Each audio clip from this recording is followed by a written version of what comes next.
Essa é a probabilidade que o mercado de previsões Cauchy está colocando agora numa alta de juros pelo Fed ainda em 2026. 50% de chance de os Estados Unidos subirem os juros. Num momento em que o mundo inteiro estava apostando em cortes. E sabe o que isso significa para você, investidor brasileiro? Significa que tudo o que você calculou para sua carteira esse ano pode precisar ser refeito.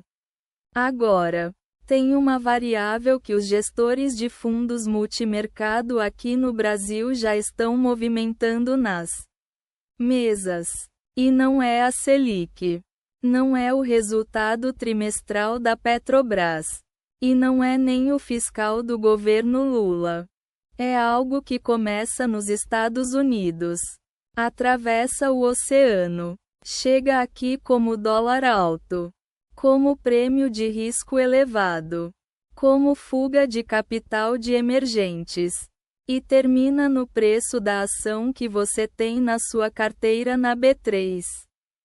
Fica comigo até o final porque eu vou te mostrar exatamente quais setores ganham. Quais perdem. Mais importante, o ângulo que a grande mídia financeira não está cobrindo sobre esse movimento. No dia 17 de junho de 2026, o Federal Reserve reuniu o seu Comitê de Política Monetária, o FOMC, e decidiu manter os juros americanos no nível atual. Até aí, sem surpresa, o mercado esperava isso. O que ninguém esperava era o tom. O Fed sinalizou de forma clara que novas altas de juros ainda estão na mesa para o segundo semestre de 2026. Não é corte, não é pausa permanente. É uma ameaça real de aperto monetário adicional.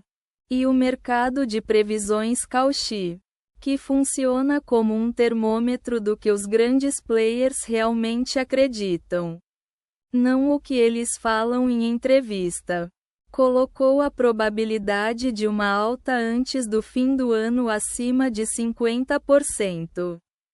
A última vez que o Fed entrou num ciclo hawkish desse nível foi em 2022.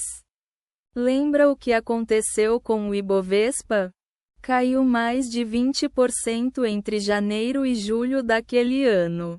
O dólar disparou. Os FIA derreteram. E quem não estava posicionado viu o patrimônio encolher na tela. Agora não é 2022.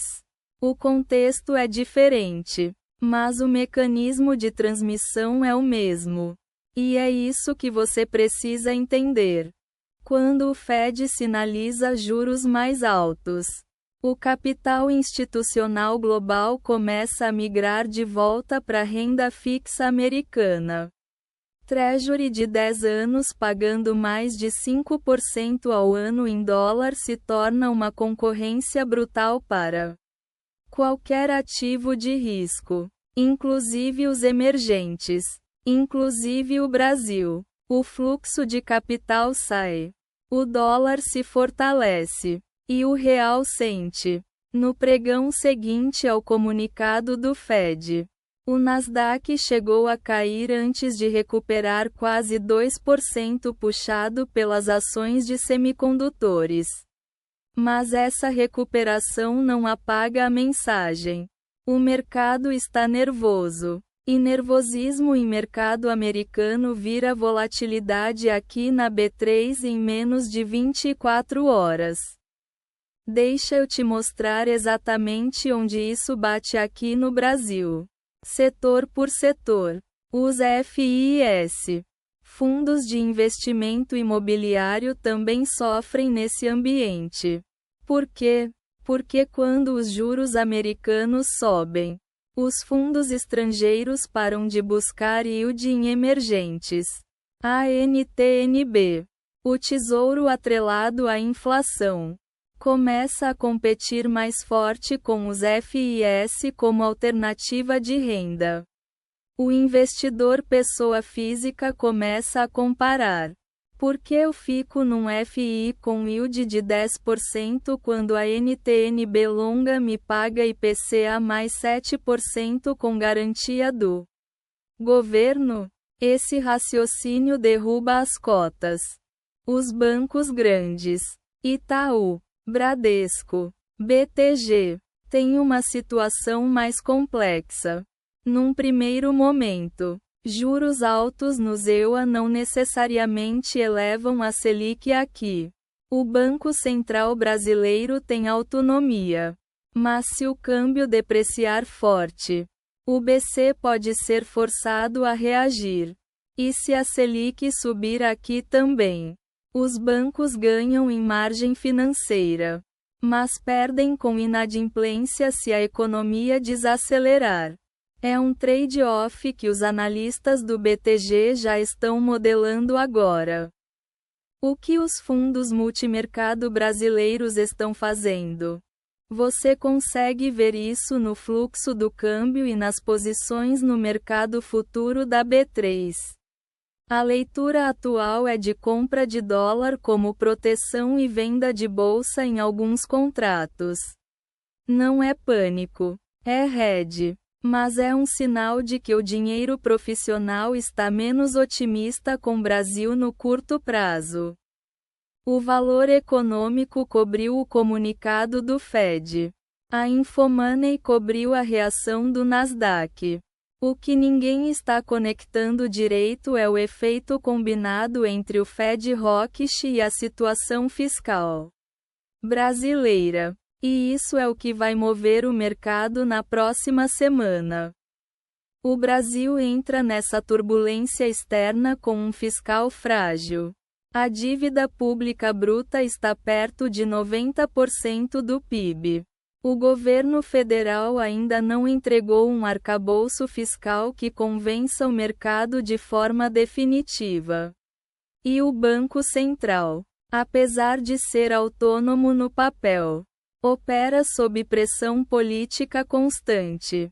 Agora imagina esse cenário. Fed sinaliza alta de juros no EUA.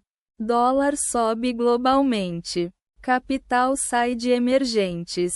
O real cai. Aí o mercado começa a precificar mais prêmio de risco no Brasil. O CDS brasileiro sobe. O spread das NTN-BS alarga. E o Banco Central fica com um dilema: cortar a Selic para estimular a economia interna, ou segurar os juros para não perder o controle do câmbio e da inflação. Esse é o xadrez que os economistas do Itaú BBA e da XP estão jogando agora. E a maioria do investidor pessoa física nem sabe que a partida começou. Tem mais um ângulo: a China. O Brasil depende da China como principal compradora de commodities: minério de ferro, soja, petróleo. Se o Fed apertar os juros e o dólar subir forte, a China também sente pressão econômica. Demanda chinesa menor significa preço de commodity mais fraco. E aí a Vale e a Petrobras, que eu disse que poderiam ganhar com o dólar alto, podem ter esse ganho parcialmente anulado pela queda no preço do produto que elas vendem. É uma equação de múltiplas variáveis. Não é simples. E é exatamente por isso que poucos investidores enxergam o quadro completo. Então o que você faz com tudo isso? Deixa eu te dar um framework. Não uma recomendação, porque cada carteira é diferente, mas uma forma de pensar o risco agora. O Fed não vai conseguir subir os juros sem quebrar alguma coisa no sistema financeiro americano. E quando esse algo quebrar, o Banco Central brasileiro vai usar isso como justificativa para cortar a Selic mais rápido do que o Mercado está precificando hoje. Não porque a inflação brasileira esteja controlada. Não porque o fiscal melhorou. Mas porque o Brasil vai precisar de crescimento antes das eleições de 2026. E juros altos são incompatíveis com esse objetivo político. Quando o mercado entender que o ciclo de corte da Selic vai ser mais agressivo do que o esperado, a NTN-B longa vai ser o grande vencedor dessa jogada inteira. Deixa nos comentários. Essa discussão vai render.